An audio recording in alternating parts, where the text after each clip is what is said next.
여러분 안녕하십니까? 일하는 사람들의 일터에서 발생하는 여러 가지 문제에 대해서 생각해보고 얘기해보는 김윤배 TV의 김윤배입니다. 여러분 왜 사고가 나면 가끔 언론 보도에 들으면 하인리 법칙이라 해서 1대 29대 300 얘기를 하는 게 있어요. 큰 사고, 사람 죽는 사고 하나 발생하려면 이제 자잘한 사고들이 29건이 발생하고 또 그 전에는 300건의 사람 다치지 않는 사고가 발생한다는 거. 이거를 이제 하인리 법칙이라 해서 가끔 사고 날 때마다 뉴스에 나오는데 오늘은 그 하인리의 법칙 내진 하인리에 대해서 한번 얘기해 보고자 합니다. 이제 우선 하인리라는 사람은 누구냐? 하인리는 이제 1930년대에 활동한 산업안전의 선구자로 불리는 사람인데 원래 해군에 근무하다가 이 트래블러스 인슈런스 컴퍼니 이 보험회사에 오랫동안 근무하면서 1931년에 이 인더스트리얼 프리벤션 이 사이언티픽 어프로치라 해가지고 이 산업재해 예방 과학적 접근법이라는 책을 발간하였습니다. 이제 그 뒤에 붙어 있는 말이 좀 산업재해 예방 과학적 접근법 이렇게 되어 있는데 이제 뒤에 붙은 이 사이언티픽 어프로치 과학적 접근법이라는 건 그의 사후에 그 책의 정보판이 나오면서 이제 붙은 것입니다. 그 책에서 이제 이 허버트 하이니라는 사람이 1대 29대 300 이라는 관찰을 제시했는데 그게 이제 이 하인의 법칙이라는 말로 그 후에 불리게 되었습니다. 그러면 1대 29대 300이라는 것은 무엇이냐? 지금 보시는 바와 같이 이제 이 트라이앵글을 해가지고 이제 작은 사고들 300건이 작은 사고라는 건 사람의 상해를 동반하지 않는 사고입니다. 이제 니어 미스라 해서 우리나라에서는 가끔 이제 아차 사고라고 합니다. 이렇게 300건의 사고가 누적이 되면 이제 마이너 액시던트라 해가지고 이제 작은 부상을 수반하는 사고들이 29건 발생하고 그런 연후에야 이제 그 불구가 되거나 사람이 죽고 나는 이 메이저 액시던트 이제 중대한 사고가 난다는 것을 이제 하인리의 법칙이라고 합니다. 1대 29대 300이요. 그럼 과연 하인리의 법칙이 맞느냐에 대해서 그 후에 여러 가지 실증적인 검증이 해야 되는데 원래 하인리가 갖고 있던 원시 자료는 이제 상실돼서 없어졌다고 합니다. 그래서 이제 그 자료가 맞는지 틀리는지 분석하기는 어려운데 그 후에 이제 영국이라든지 또는 다른 학자들에 의해서 실증적으로 이제 분석된 것들이 있었는데 그에 따르면 특히 이제 그 정제 산업, 원유 정제 산업 또는 가스 산업에서는 그게 틀린 것으로 좀 판명이 됐다는 거예요. 말하자면 이제 작은 사고 예방에 많이 노력을 기울인다고 해서 큰 사고가 발생한 게 아니더라. 이제 이런 게 있다는 것이죠. 이제 아무튼 간에 이렇게 큰 사고를 예방하려면 평상시에 경미한 사고 예방에 힘을 써야 된다. 그런 의미에서 지금도 사고가 발생하면 동서양에서 하인리의 법칙이 1대 29대 300으로 인구에 회자되고 있는 실정입니다. 그리고 하인리는 그 당시에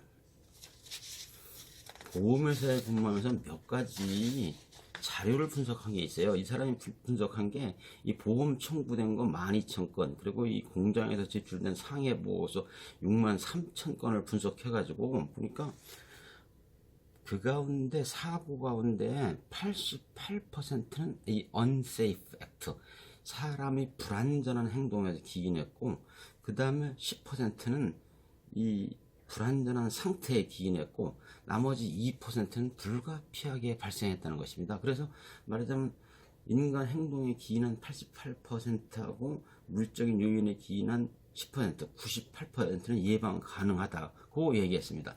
그래서 말하자면 이제 88%는 사람의 불안전한 행동에서 기인했기 때문에 인간의 행동을 잘 관찰해서 컨트롤하면 재해를 예방할 수 있다. 그래가지고 이걸 이제 그 behavior based safety 행동 기반 안전 관리라는 말을 많이 합니다. 그래서 이거는 이제 사고의 원인으로서 사람의 행동을 주된 원인을 보기 때문에 굉장히 나중에 특히 이제 노동조합이라든지 노동운동하는 측에서 많은 비판을 했습니다. 사람이 불안전한 행동 뒤에는 틀림없이 물적인 불안전한 요소 또는 관리적인 측면의 이 불안전한 요소 이런 것들이 있을 텐데 사람의 행동만 지나치게 강조를 해서 이 사람 중심으로다가 이 재해를 예방하려고 한다. 그래가지고 많은 비판에 이 직면하였습니다. 그 다음에 볼까요? 그다음에 이제 그가 이제 특히 유명해진 것은 이제 그 전엔 없던 이 사고가 왜 발생하는가에 대해서 규명하려고 노력을 했어요. 그래서 그 책이 그 사람의 책이 산업 산재 예방 과학적 접근법이라는 것이 이제 후에 나사에서 많이 인용되고 그래가지고 그를 산재 예방의 아버지라는 거 불리기도 하고 그러는데 그 사람에 의하면 사고라는 것이 그냥 발생하는 것이 아니고 여러 가지 원인이 있더라 하는 것입니다. 그 원인들을 소위 이른바 이 도미노 이론이라고 알려져 있는데 이제 도미노라는 것이 일렬로 쭉 쌓아놔서 처음 도미노를 쓰러뜨리면 이제 마지막에 도미노가 쓰러지는 게 도미노 이론 아닙니까? 이제 그래서 이제 그가 제시한 것이 5가지 도미노를 제시하면서 이 사고 발생 이론을 전개했습니다. 5가지라는 것은 이제 첫 번째 있는 것은 이 ancestry and 그 social environment라 해서 사람의 선천적인 타고난 요인이라든지 또는 그를 둘러싼 사회 환경, 그 다음에 이제 그것이 개인의 결함, 그 fruit of person이라고 써 있습니다. 그 사람 책에는 개인의 결함, 그 다음에 이제 그것이 불완전한 행동을 또는 불완전한 물적 요인을 야기하고 그것이 이제 사고를 발생해서 사고가 재해로 이루어진다. 액시던트, 인저리 이렇게 얘기를 했습니다. 이렇게 5개의 도미노가 있어가지고 그런 가운데 앞의 도미노가 쓰러지게 되면 뒤에 재해라는 도미노까지 발생한다는 것이죠. 그 가운데 그래서 이제 그런 도미노 가운데 어느 하나를 제거하면 사고가 발생하지 않는다. 이런 뜻이거든요. 그래서 그 가운데 그가 중시한 것이 제일 가운데 있는 불완전한 행동이라는 도미노를 제거하면 이어지지 않는다 이것이죠. 그래가지고 아까 말씀드린 바와 같이 그게 이제 행동 기반 안전 관리에 주된 이론적 근거가 되었고 그에 대한 비판을 말씀드린 바와 같습니다. 그래서 이것이 이제 1931년에 발간된 그 책자 하인리의 책자인 산업재해 예방 과학적 접근법이라는 데서 비롯된 것인데 오늘날에 일반적으로 타당하다고 여기지는 않지만서도 기본적으로 사고가 왜 발생하는지 그리고 그의 관찰 1대 29대 300이라는 것이 과학적으로 검증되기 전에 그의 관찰로도 비롯되기 때문에 지금도 아주 유명한 책으로 되어 있고 고전으로 되어 있습니다. 그래서 책에서 책 보신 바와 같이 지금도 그것이 양장판으로 이렇게 만들어져 가지고 팔리고 있는 실정입니다. 1대 29대 300이라는 하이니의 법칙에 대해서 좀 얘기하느라고 소개했는데 여러분도 좀 재밌었습니까? 일하는 사람들의 일터의 여러 가지 문제에 대해서 함께 생각해보고 얘기 나누는 김윤배 TV의 김윤배였습니다. 다음번에는 더 재미있는 소재로 여러분과 함께 하도록 하겠습니다. 대단히 감사합니다. 안녕히 계십시오.